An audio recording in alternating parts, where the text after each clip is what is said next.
Esistono 1000 modi per comunicare, 1000 modi per esprimersi e 1000 modi per rappresentarsi. Uno tra questi sono le parole, non quelle parole dette a voce, ma quelle scritte su carta, libri su libri, traduzioni su traduzioni, diverse parole con segni e tratti diversi, ma è solo la lingua che cambia, stesso, preciso, identico significato, scritto in 6.000 lingue diverse nel mondo e 23 in Europa. Ciò che ci unisce, ciò che ci fa imparare e ciò che ci fa capire tra persone diverse anch'esse come la parola, solo nella loro esteriorità e non nel loro interiore, perché in fondo noi siamo tutti uguali, come lettere su un foglio bianco.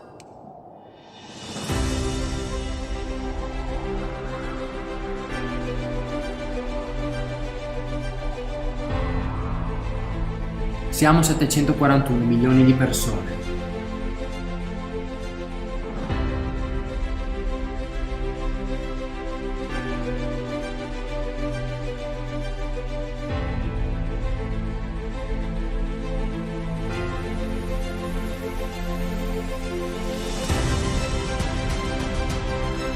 U Europi ima slobodna izražavanja.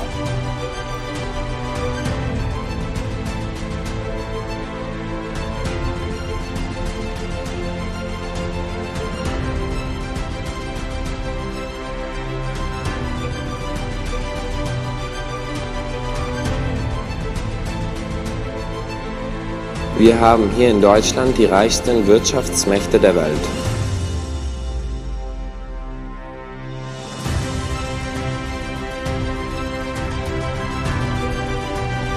En Europe, il y a une meilleure éducation.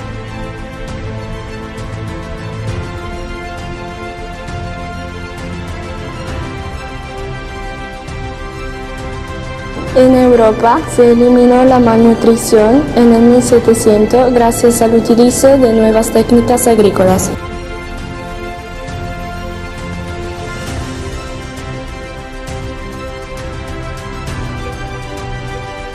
In Europe, there's new spread and there isn't culture isolation.